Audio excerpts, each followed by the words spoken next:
Yes, thank you very much, Shiva. Looking forward to the final series of today. N.I.P. versus Winstrike. We've seen the two lineups. Somebody picked somebody with Parker. Sort of agree with the panel. They sort of seem to lean back towards that SF final pick. They're sort of like that in a sense, but at the same time, the problem was arisen that this SF could just get run over. This is an aggressive draft from N.I.P. and the boys. It's very much Winstrike going back to, what got them off to a kind of a good start during that period around Epicenter, TI qualifiers, where like good was, let's put Iceberg on a hero that can carry the game. Sure. This is kind of the star player of the team. When he's in a roll, when he's got momentum, he can just win games on his own. So SF and that playstyle, I think, works for them. Same time, they're versing NIP, and I think NIP looks a bit better. I'd like their draft just a bit better. It's easier to execute, easier to play. Making SF work in Dota right now, very difficult to do. Absolutely. And on the other hand, making a Morphling work in the right sort of situations is... It seems to be very hard to beat. We've seen so many times a Morphling just sort of run away with the game. As we saw in the draft, do Winstrike really have the means to deal with a Morphling that gets ahead?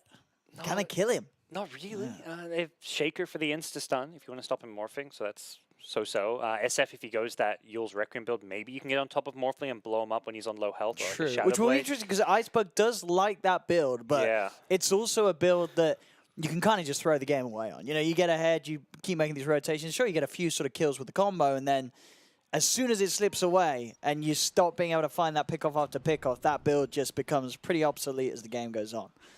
But we will see, ladies and gentlemen, as we get ourselves into this one. Game one, of course, of the best of three, NIP versus Winstrike.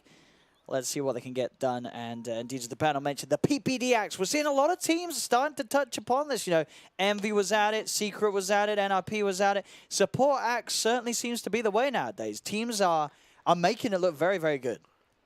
Okay. I feel like I saw part of one of those Envy games, but I haven't seen any more than that, so I'm curious to see how this can work out. Puppy played it twice. I want to say he played it twice. Maybe it was just one game. This was at the Singapore? PvP esports land that we just were at.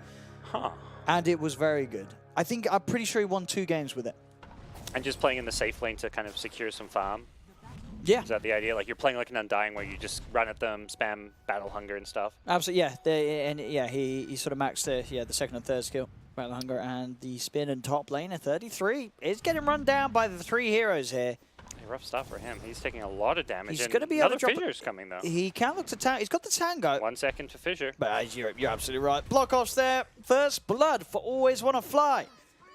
Yeah, and he had to get Hoofstomp level 1, which I think normally you want to have return if you're versing these right clickers and just going for CS. So not the ideal start for NIP's offlane. Let's see how this mid lane goes. So Iceberg versus Fada. This is a lane, right? The SF can, if you get, it's once you get sort of the opening few CS, right? The SF can do really well in this matchup. Yeah. So, and if it's purely left as a 1v1. It goes both ways. I've seen Miranda's win this matchup because they have a lot of kill potential on SF. They can get the kill. With the leap, at level 3 with leap double Starstorm, you get kills. He actually just got arrow level 1 though. I prefer seeing that leap Starstorm build because you can kill SF before he starts getting too many souls, and then you take away half those souls so you can actually win your lane. With this arrow, if you land the arrow, you can get kills, but then you're relying on the skill shot rather than just the outplay. As we see already down bottom, PPD causing quite a nuisance for Silent. Always Wanna Fly. Weaver pretty damn squishy, so anytime PPD can get the Battle Hunger out, get a few hits in, certainly will cause issues for Silent. And Ace, we'll see how much sort of pressure he receives down there, but as we can see from sort of the opening wave, 6 for 3. Not much pressure at all. I think they went in on SF. Miranda's going for a kill here. He's very low, Iceberg. Yeah. Well, they both got pretty low. I think he hit an arrow and then leapt in, but couldn't quite get the kill. Silent. It's going to be a tough lane for him. Yep. I feel like the Ace is not going to be slowed down too much at all. And you can see already there with the harassment, Always Wanna Fly, falling very low there. A couple of spins from PPD and a quick blast from Ace. This top lane, despite giving up that first blood, 33's back to the lane, back to the wave, and he's farming an absolute treat at the moment. So is Non-Grata. Non-Grata also keeping on par with the CS. But overall, the 3 lanes, a slight edge for NIP at the moment. Yep. I think we'll start seeing SF winning this middle lane. That was normal deny. Yeah. Now that he's got the souls, he has a pretty good last hit advantage over Miranda, who's going to have to go Aquila, maybe even get an extra Wraith band, going for that double Wraith kind of strat. That's the only way really you can compete for those last hits, is either getting more damage, more stats, or going for the kills and zoning SF out, which almost worked early on, didn't get the kill, so now he has to play more for getting the stats, going for fast, double Wraith or something.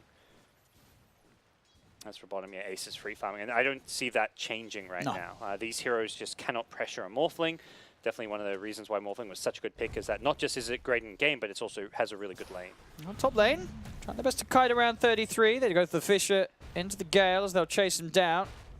So they have the damage to bring him out, though. He's got the 5-stick charges. Does have the Tango regen as well as Velo getting turned upon. Saxa's there to back up F33, and with the 2-man slow, chase down onto Non-Grata. They've got the Hoostomp. He gets the Fairy Fire out, but it's not going to save him as Non-Grata gets turned around upon by 33.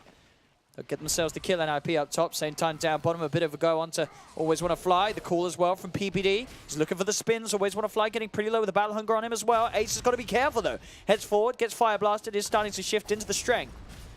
So we'll be okay as both teams get low. No one quite being pushed over the edge on this bottom lane. Top lane again, another attempt from Velo to block 33 off. Grana's low. Mid lane, there's the solo kill potential you're talking about. Fada jumps in, quick arrow and burst, takes down Iceberg in the 1v1. Yeah, he was starting to lose out on last hits too. He had the early CS advantage. He'd fallen behind, but found a great kill there with the double Wraith raindrops. And top lane, they get away with the dive. Saxa sets up with a Frostbite. 33 is underneath the tower. Velo does manage to get the control onto 33 by the tower, so 33 taking a fair few tower hits. But Vela just unable to go for that last touch and actually get the kill. So 33 will be able to get away with that action and get out of there. Bottom lane, quick attempt onto Silent. The Fire Blast is out onto Ace. Stops him from getting any more damage out onto the Weaver as Silent is farming pretty well. 16 for 3 down here, but still it's Ace leading the way. 19 for 9, the majority of denies as well. Meaning that Ace and PPD, this lane certainly proving to be strong. And the power of the support axe, you really do see. You know, these sort of the Battle Hunger spams just running at these heroes. There's not a lot they can do about him. And Silent again in trouble. Fire Blast will hold back Ace, but they've got the disable there with the cool stick charges come out. Silent still alive, same time up top 33. Gets the kill onto Vela. Another successful aggressive play from NIP on the top lane.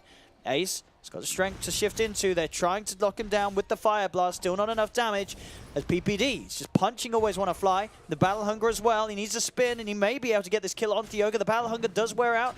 Quick zap from Ace doesn't quite get the kill. Always Want to Fly keeps his distance. At the same time in the middle lane, Iceberg was able to outplay Fada. Get the kill with a 1v1 there as the Razors came into play.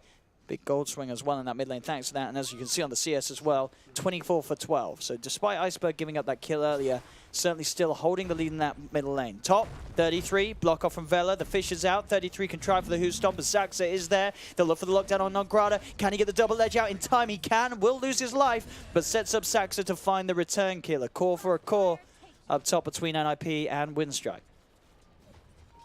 Constant bloodbath. Every single lane, there's just this spells being traded, heroes going down both ways. SF gets solo killed, then he gets a solo kill himself. I imagine it was probably more off of Fata going in aggressive for a kill, and then Iceberg just outplaying him. It looked like must have been. The teamfight recap I think showed there was a triple raise, so you shouldn't get triple raise as a Mirana. It's only going to happen if you go too aggressive. Nice deny there from 33 as Saxa was ticking down. Yeah, this overall, I think this kind of more aggressive, tradey style is going to be good for Winstrike. It means SF is getting that straight up 1v1, which is very favorable. Ooh, this bottom lane. Guessed wrong on the call. Yeah, PPD trying to get Silent there. Silent still takes very low to that Battle Hunger. Nearly dies, in fact. He will just survive. Same time up top, Fisher block off Vela comes out to keep Non-Grata safe. Section 33 can't quite close the gap. This top lane, though, is the warrior for Winstrike. Non-Grata suffering heavily in CS at the moment.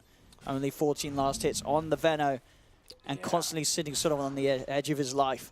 Yeah, it feels very rough. If this Centaur hits level 6, someone's dying. Whether it's top lane, bottom lane, that Stampede is going to make such a big difference in a laning stage that is this chaotic and this kill-focused. So that's going to be a big turning point for NIP. But they're not quite there yet. Still half a way to go to hit that key level. Top, Moonlight Shadow. Actually going to be popped in by Fada. Vela gets the 2-man stun, but they surround him to stun in response from 33. Hoostomp and a Frostbite. Vela's out. More money into the bank at 33. At the same time, down bottom, PPD seeing if he could maybe set something up with the use of that Invis from Fada as well as he closes onto Silent. Up top, 33 actually with the remainder of the time. He's able to walk back in, get the Hoostomp off onto Non-Grata as he takes down the Veno as well. Double kill for 33. The Tango will keep him alive, helping him regen against that damage over time. Mid lane, rotation comes through from Always Want to Fly. Again, Iceberg with the raise combo. Enough damage to find the killer up top. It looks, so NIP, they did lose 33 at the end of the day. He did tick out So Non-Grotto at least able to find that return, but Non-Grotto's going to need to find a whole lot more. It's still a big difference between the two cores. About a 1k difference at the moment between Non-Grotto and 33 on this top lane in the 2v2. But look for Saxa. Gale's actually going to be off the mark. Saxa gets to slow onto the two of them. 33 is coming back, but won't be able to do anything to save the CM. It's Winstrike. Take the CM back and return. Kills all over the place. SF is the big breadwinner of this laning stage, though. His net worth is well ahead of the rest of the games. That is definitely the nature of this SF Miranda matchup, is that SF, once he gets going, once he gets those souls, is so incredibly hard to deal with. And they're starting to be able to pressure Ace down in this bottom lane, keeping him on this low health. He doesn't have that sustain item, so even when he morphs full agility, he can't really heal up easily. See him using the Stampede here, doesn't it? Very defensive. Yeah, looks like they were just scared of being Fisher block potentially. Mid lane, PPD, he was sat there for a long time in the tree line, seeing if he could maybe set up for a gank onto Iceberg, but ends up falling very low himself. Top lane, 33, trying for Non-Grotto, but 33 will get the Who Stomp. Surely still dead here. He'll get denied by Saxa. Cheeky. Same time down bottom, dive in onto Ace. Again, a very hard kill for these two to get, really. This game is starting to look very good for Winstrike, though. All three lanes are being controlled a lot better. When they get the CM up top, they're able to chase him down. Yeah, once they kind of got past that initial hurdle of the lane stage, it does feel like with a few levels here and there, the Veno, particularly here, that's very level dependent in the early game. His spells really start ramping up once you get multiple points in them. These lanes suddenly look a whole lot stronger.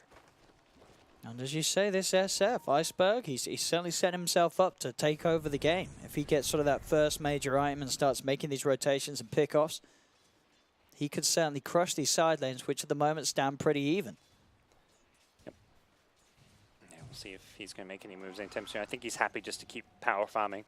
It's kind of the nature of his hero in their draft. Oh, look at this taunt. I don't always want to fly Ace. Quick into the Weaver there to utilize the Shikuchi and the bugs. They'll get the Ogre. Nice. Now, looking towards Silent. He's going to head up towards that 10-minute rune and see if he can take it away. Fada's there as well. Tries for the arrow. Nearly catches Silent, but Silent will be able to keep his distance. They get the call. They've got the control, actually. PPD sets up as Ace takes the Weaver as well. Yeah, he's impressed by that call. He's going to give Peter a little tip there as he gets a kill thanks to some nice aggressive play. Just running at the rune, knowing that Weaver will likely try and go for those. And they make sure that Weaver doesn't get a chance to pick up the bounty runes. If he has a bottle or something there and gets bounty runes, suddenly he's fully healing himself back up.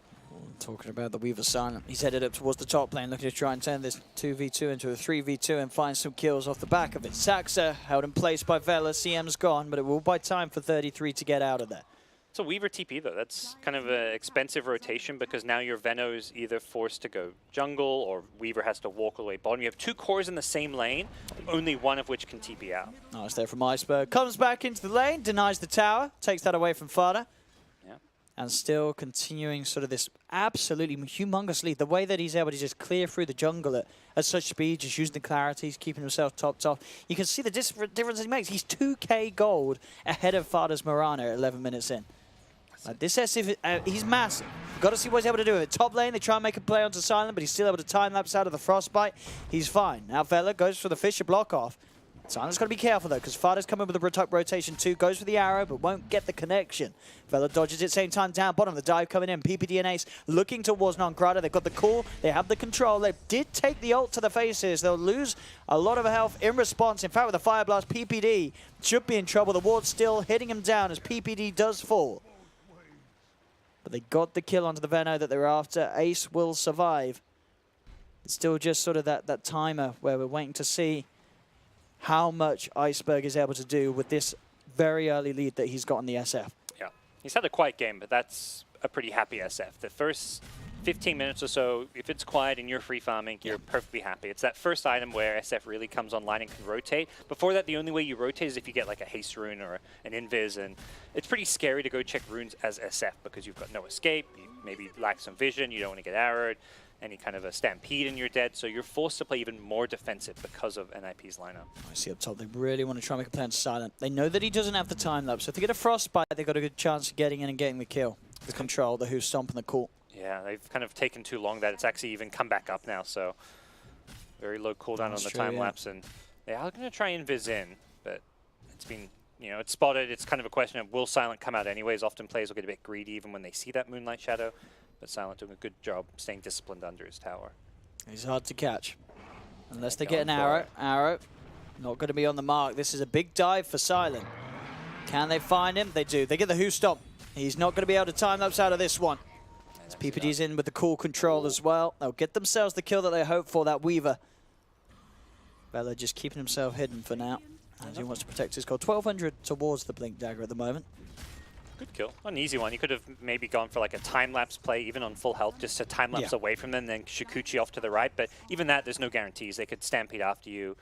You maybe time-lapse into an Axe Call. There's a lot of things that can go wrong once that Sentry Ward is placed. So definitely not an easy situation for Weaver to get out of. And so we'll see what comes next for N.I.P. They're playing very fast tempo here. They need to be creating some space for this Morphling, because he's the one that needs to match the SF in the late game. And we've got an attempt onto 33. Does not have Stampede for 40 seconds. Does have Saxa and PPD with him. A TP's going to be coming in from Non-Grado. Got the two-man Who Stomp. Nice ult from PPD, but it gets cancelled. Sorry, Saxa, but it gets cancelled. Velas with the Fisher, limiting the damage that the CM can get out in this fight. And Winstrike with the TPs in will force N.I.P. to back off for now. See if they're able to go back in though, N.I.P. They brought Ace across, ready to keep pushing. Dragon Lance complete.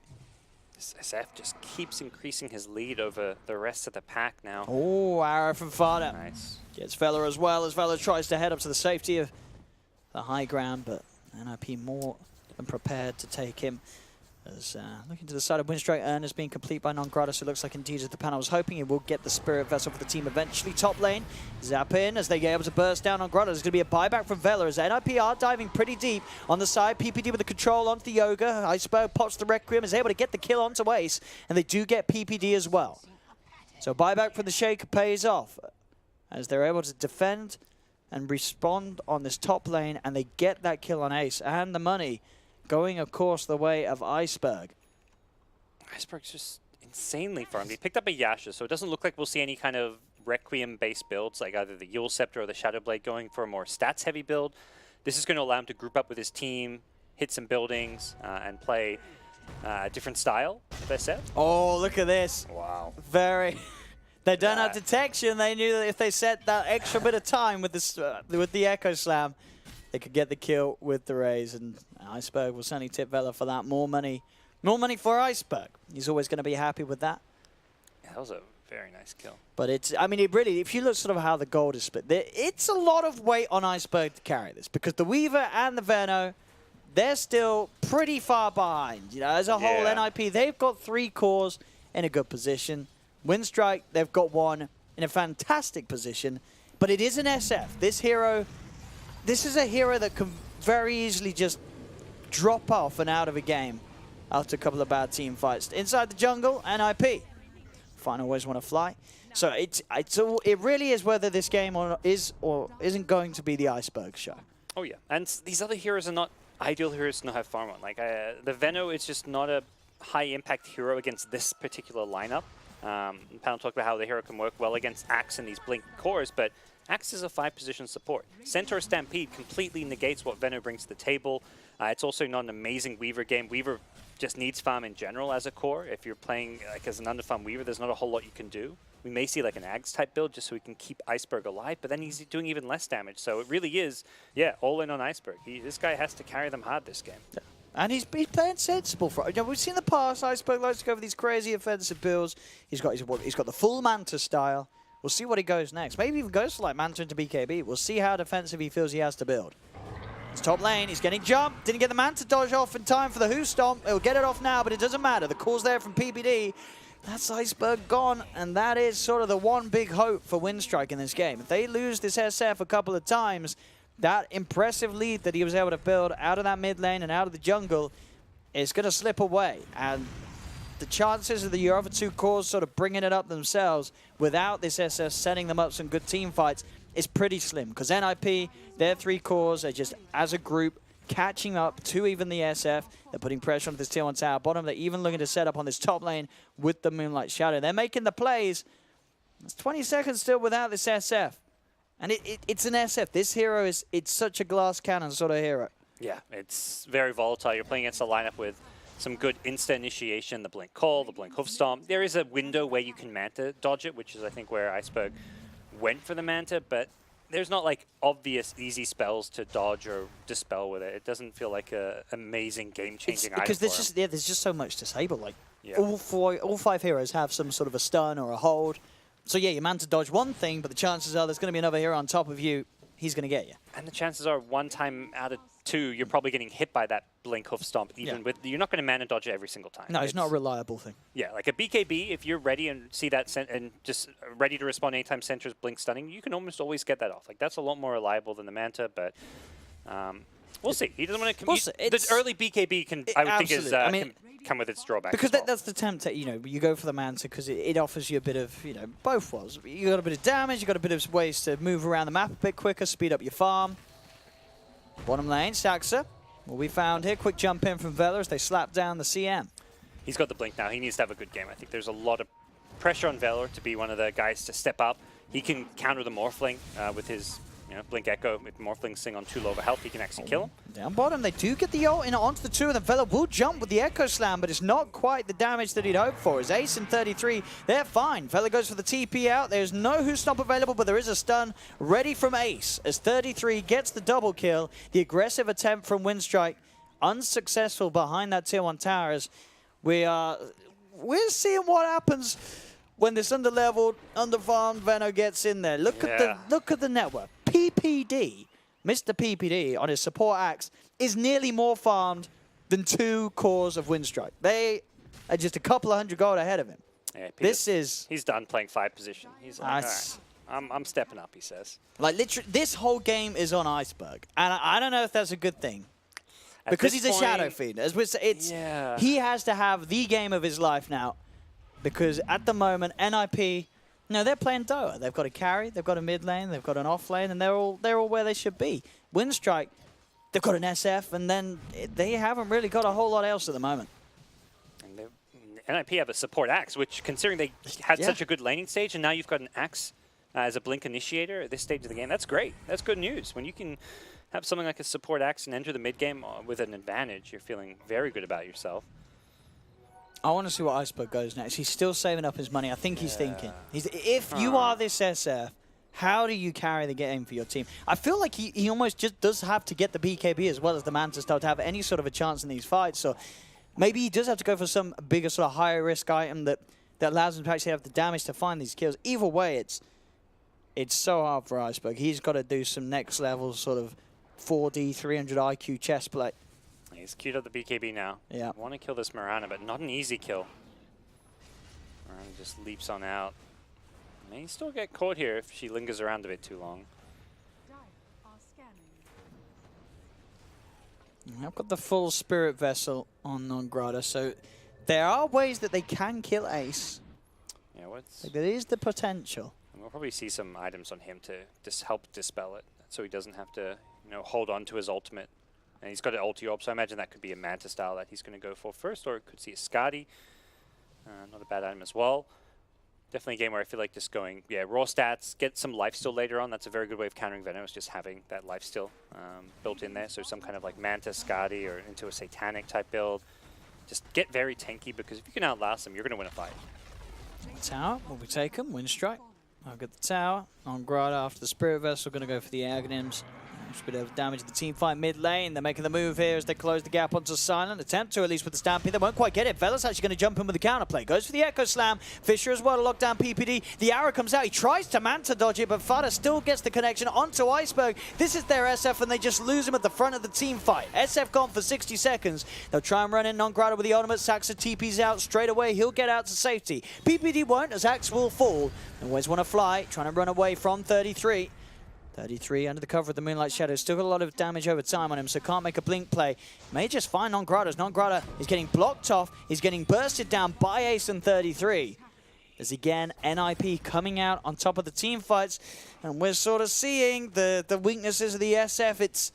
It really is just a question of what does this hero offer for the team, apart from just getting run over. Sort of, as the panel said, would happen against a draft like this.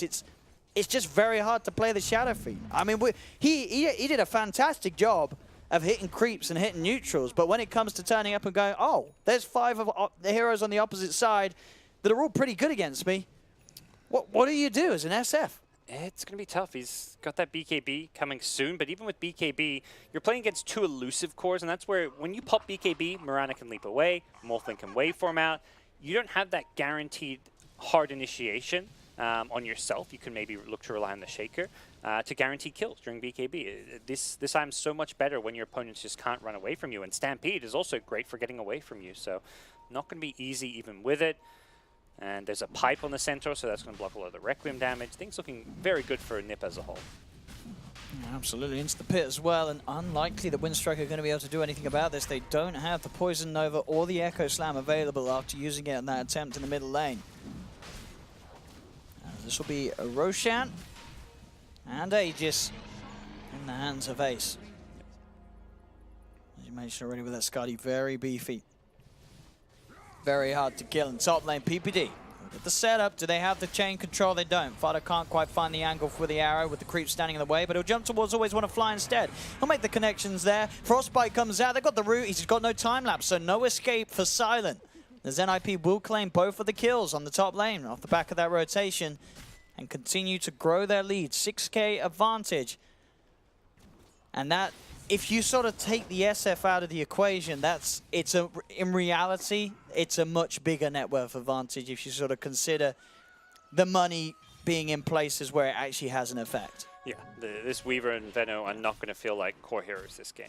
And they may both kind of feel like 3 positions to a certain extent, but even there, they're kind of going to be underwhelming. Veno at least has some utility from the Spirit Vessel against the Morphling. Weaver's not going to be offering all too much right now. And it feels like all 3 of the Radiant cores are just in a far, far better position as a whole. All in on the SF, who has got Manta, BKB, Blink queued up next. He wants that insta-Blink Requiem follow-up to something like a Shaker initiation so that Shaker can chain stun someone. And they feel like Shaker doesn't have enough damage on his own to get those kills. So SF, Blink, BKB, Requiem. Bottom lane, Nongrata trying to do his best to shove the wave out. It's caught and dunked down by Mr. Peter Pan down. Kill secured. Level 14 on his axe now as Ace weighing on some bounty runes. We'll find Iceberg here. Luckily there's a Shaker Fissure to help him get out of there. Back to safety. I think what we're going to see as well is already talked about, the brilliance of the center in this draft. It's it's sort of countering the play that Iceberg is sort of looking towards with the Blink Dagger. You jump in, look for a Requiem as this SF, Stampede, everybody's out of there. Suddenly, you're standing there waving your hands around like an idiot. It's not going to do anything. Big gold difference. 5k of this gold lead is from those bounty runes. Definitely shows the importance of having that advantage, pushing out these lanes and securing these runes. They add up over the course of a game. Even at 25 minutes, you can see a big gold difference caused by them. For Winstrike. See what their move is. They've got this Blink on SF, and I feel like it's got to be go time soon. Ace has an Aegis, and that's the problem. He's able to push out these lanes because they could blow him up once, theoretically, but doing that 2 times sounds a whole lot trickier. They ain't killing this guy. Surely not. Nice. Quick wave form down. Yeah, he's just baiting him in. He's only got Axe behind him, but that's more than enough. He knows with Aegis and that Morph ultimate, he's just so incredibly difficult to catch.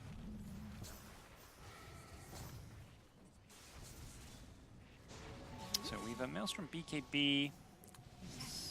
Makes the most sense. He's got to catch up some way. He can't have a second utility hero in a core role. So if he goes like an Accept, I just feel like between him and the Veno, they're not going to do any damage. Once again, always want to fly. Found out at the start of the going-ons.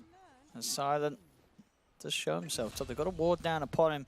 Ace actually finds the Shaker as well. Vela getting nuked out by the Morphling. Stampede used as they look to close the gap onto Silent, and 33 finds the connection. Shikuchi came out. Fada does manage to get the arrow follow-up. Silent falling low. He's not got time lapse for a couple of seconds, so cannot get out of there. More kills for N.I.P. as this game really is looking to be a clean and simple road to victory for N.I.P. Yeah, 27 minutes in and they're just crushing it. It feels like the one and only SF hope has been quelled, and even with SF doing well, these other 2 lanes just have not really amounted to much at all for Winstrike. 33 33, taking tower shots, just helping to push this a little bit faster with the return aura. I don't know if they've got an answer to Ace here. 50 seconds without Aegis, so if they can kind of delay, they could look to kind of initiate and start their defense around the Aegis expiring, and it seems like N.I.P. wary of the fact Aegis is expiring soon, making the safe call to back off, take shrines. You've got this entire map control around this top side of the map. There's no rush. You're better off, farming the enemy jungle as we're seeing here, falling back, pushing out your lanes, and you're just going to turn this 13k gold lead into a 15, 16k gold lead. Yeah, they're only going to get further and further ahead. At this point, it's getting to the territory where for Winstrike to get themselves back in it, they need like a 4-man, at least Echo Slam, Requiem, Poison Nova combo. Even at that, questions will be asked if it's going to be the damage to kill more than like one of the supports or squishier heroes on NIP's lineup. But we'll see. They're smoking up. They do have the ults available. Can they make that dream play happen? That's the question. Jump in. He goes straight in Iceberg, but the BKB's out from Fada. Fada's got a double damage rune as well as Iceberg just has to run immediately out of the fight. Arrow comes out. They do jump in with the Echo Slam, trying to burst down Ace, but Ace is going to be fine. Waveform back to safety. Iceberg jumped upon by 33 as 33 has the control to burst down the SF. Iceberg down for 70 seconds without buyback. Saxa's got the ult, the freezing field, bringing Always Wanna Fly down as Velo's brought back. But neither Always Wanna Fly or Iceberg have that luxury themselves. As this game, it is looking to be a very rough one from Winstrike. As I think they will certainly try something a little different than the SF. You've only got to imagine maybe if that hero was a different hero in that sort of situation. Sure, it may not have got that far ahead in farm at the start, but it may have actually been able to have much more of an impact. Because we saw this SF incredibly farmed, but against this lineup, it just was never going to do anything. Yeah, it's kind of hard to separate, whether the SF is the problem as a pick when he crushes and farms so much, but at the same time they're playing in this way where SF is just jungling. They're playing 4v5 for so long because he needs these items before he can come online and have an impact. He was the one player that kind of won his lane and free farm, but the side lanes were suffering and struggling. Mirana, even when she's not rotating, is throwing out Moonlight Shadows, is helping maybe secure and fight for bounty runes, and speaking of those, another 4 about to go NIP's way. So 18k gold lead, about to be 20k gold lead, and things just going to get more and more grim for Winstrike. Definitely, I like the idea of the SF, the fact that we could see how dominant he could be in terms of farm and his laning. For sure. I mean, Iceberg got impressively far ahead very early on. But the Venom Weaver is your 2 side lane cores. Those 3 cores together don't fit, is ultimately the big draft problem for me. He's down bottom, there's heroes nearby, but it's a Morphling. He's pretty unkillable. As Silent actually gets found here. Vata thinks he maybe went a different way than he actually did. Not the end of the world. I won't catch him this time. Axe is still... Oh, PPD with the blade mail. He's got it. Stampede damage too, yeah. Doesn't even need to go for the dung. It's just enough damage on his own. A support Axe. I mean, PPD is really stepping up in the world this game. He is contesting the position on that network board with both cores of Winstrike. And the support Axe, as I said, I think we're going to see a whole lot more of it as we move forward. Some of the hottest captains in the world are taking it. PPD and Puppy, they love it. They're making it work. Envy... Well, I don't actually know if Envy was the originator or if it's something that other people were doing. But obviously, I think in terms of like the pros, Envy was the first sort of whip it out in a competitive game. People ever since have been following suit, and it's been looking very good in the games that they do. It just transitions so well into a core. If you're having a good game, you're getting ahead at the start. This is a hero. He's got the ability to farm. He's got such sort of a potent, opportunity to start fights off with a fantastic disable. You get this guy blinking a blade mail, he's turning the power of the enemy against themselves. Yeah, there's not a lot of heroes that can do what he does from a 5-position role. He's kind of like a slightly weaker version of Undying in the lane, but then way better come mid-game. And even his lane state doesn't feel that much worse than Undying's. He farms, he pushes waves. I think that's something quite rare in that 5-position role. Or I mean, I don't think you can even really call him a 5-position here, but that was one of the reasons why like Jakiro was a good hero for a while, is because you can send him to a lane by himself. He'll just nuke it down and push it out, and that's a very valuable tool to have. We'll see Winstrike here coming out aggressively over to the NIP half of the map. Vela looking for the setup. He'll jump in with the Echo Slam onto PPD. They really want this Axe dead, and they will get it with the raise from Iceberg. They have found the Axe. Guys, it's just an Axe. PPD's like Space created. Yeah, the N.I.P. is like, well, we got 3 more cores where that came from. Still ready and looking to fight. It's 33. Comes in with a 2-man Houston. The focus fire there from Fada onto Iceberg. Iceberg tries to get out of it with a Manta, but he will not escape.